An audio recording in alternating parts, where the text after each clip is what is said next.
안녕하세요. 건강한 요일의 앨리스 건강백다방 일산백병원 신경과 박홍균입니다. 예방치료를 굉장히 계속 말씀을 해주셨는데 선생님한테 갔을 때 예방치료 어떤 식으로 이루어지는지 한번 정리해서 말씀해 주시면 좋을 것 같아요. 예방치료는 일단 먹는 약이 있고요. 주사치료들이 있어요.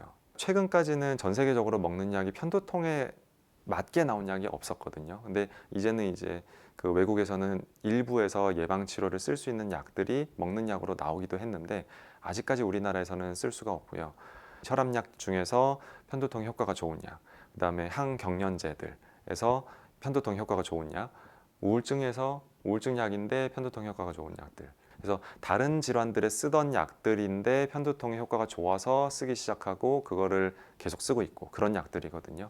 그 약들을 아주 저용량부터 시작을 합니다. 그 약들도 편두통 환자들한테는 자극이거든요. 외부 자극인 것 같아요. 그래서 일반적으로 우리가 쓰는 용량을 쓰면은 부작용이 나는 경우가 훨씬 많습니다.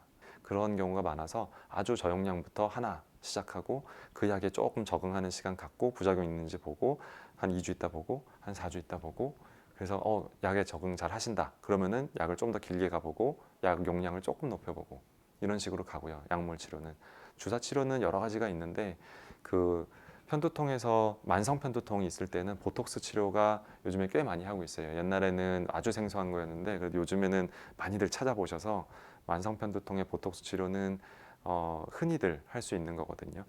그래서 편두통에서 저는 이제 보톡스 꽤 많이 하고 있고 그 다음에는 후두신경 차단술을 하기도 해요. 그거는 어택이 팍 왔을 때 그때를 쫙 깔아앉히기 위한 치료로 일반적으로는 쓰이는데 그렇게 한번 딱 스위치를 오프 시켜 놓으면 그 며칠 또 안 오기도 하거든요. 그래서 좀 많이 힘들어 하시고 오셨을 때 그때 머리가 계속 아프고 있고 막 심하게 가 있는 상태로 오신 분들은 이 뒤에다가 차단술을 하기도 합니다. 신경 차단술을. 예방치료를 받았을 때 기대할 수 있는 효과가 어느 정도인지 궁금하거든요. 예방 치료가 만족스럽지가 않은 경우가 되게 많아요. 왜냐면은 그 일반적으로 먹는 약들은 아주 저용량부터 시작한다 그랬잖아요. 그러고서는 제가 한 달 정도 보고서는 약 조금 늘리고 한다 그랬잖아요. 그러면은 몇 개월 금방 가거든요. 한 3개월, 4개월 가는 건 순식간이에요. 그러면은 머리가 빨리 좋아지고 싶어서 두통이 빨리 좋아지고 싶어서 왔는데 3, 4개월이면 진짜 오래 가는 거거든요. 환자 입장에서는. 그래서 그냥 안 오시는 경우도 많아요. 그리고 그런 정도 용량을 높이고 조절을 하고 했을 때 그 약 용량으로 효과를 보는 경우. 근데 효과를 본다 그럴 때 내가 머리 아프던 거에서 한 30% 정도 좋아지면은 좀 좋아졌다라고 생각하시는 경우도 있긴 하지만 대부분 30% 정도 좋아지면은 별로 만족 못 하시거든요. 한 절반은 좋아져야 돼요. 근데 절반 좋아지면 나는 되게 좋겠다라고 생각하시는 분들 많아요. 내 삶이 달라질 것 같다. 절반 정도면. 그런 경우가 많은데 그래서 절반 정도 좋아지는 거를 타겟으로 잡습니다.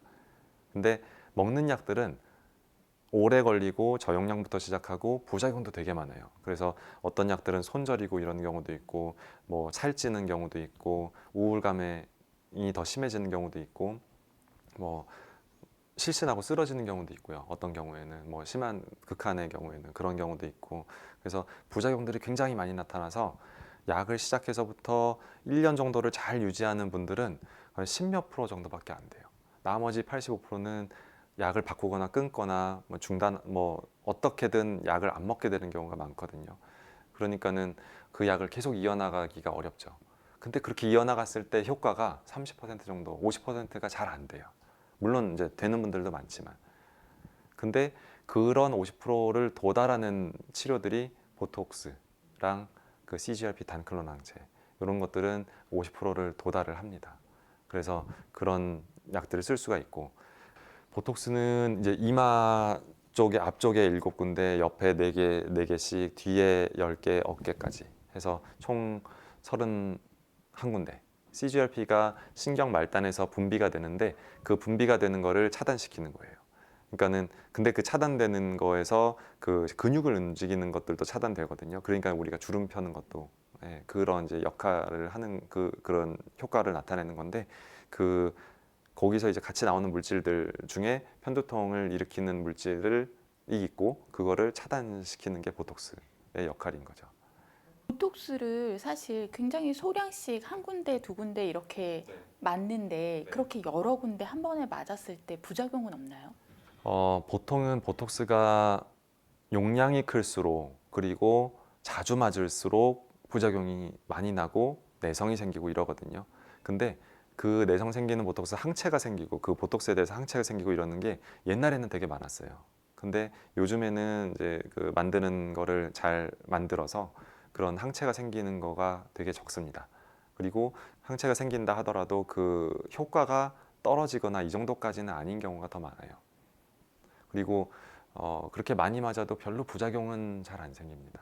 예방 치료 지금 몇 가지 말씀을 해주셨는데 어디에 가서 받을 수 있는지 또 어느 정도 기간을 두고 생각을 해야 되는지 얘기해 주시면 좋을 것 같아요. 두통을 제일 많이 보는 과는 보통은 신경과입니다. 그래서 뭐 물론 신경과 선생님들이 다 두통을 전문을 하고 두통을 파고 있고 막 이러지는 않는데 그래도 보통 두통을 환자를 많이 보고 있기 때문에 1차적으로는 신경과 진료를 보시는 게 성공할 확률이 높아요.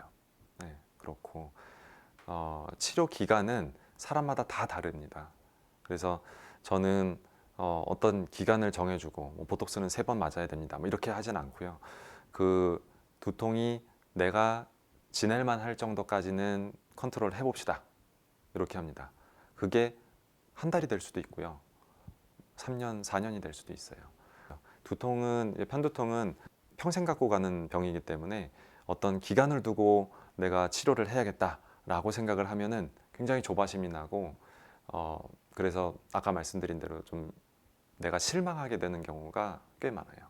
그래서 좀 마음 편안하게 하시고 길게 호흡을 길게 가져가야 돼요. 그래야지 한 단계 한 단계 나갈 수 있고 좀 조급하지 않게 조바심 안 내고 잘 갈 수가 있어요.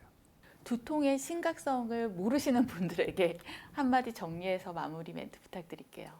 지금까지 주로 말씀드렸던 편두통은 10명 중에 1명이 편두통이 있습니다.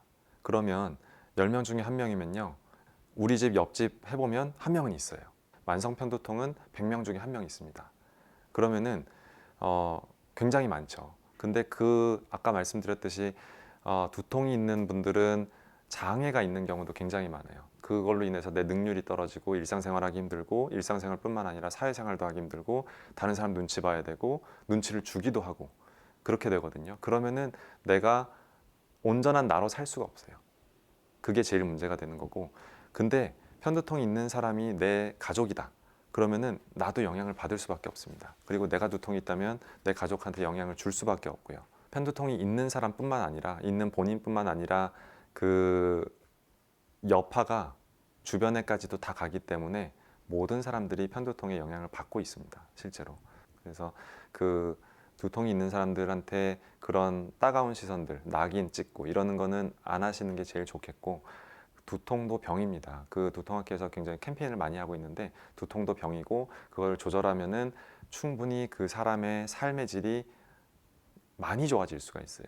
그래서 적극적으로 치료를 권유해 주시고 치료에 실패했다 하더라도 절대로 실망하실 필요 없고요. 맞는 선생님 찾아 나가면서 맞는 치료 찾아 나가면서 하면은 분명히 많이 개선될 수 있습니다. 건강한 요일의 앨리스 구독, 좋아요 부탁드립니다.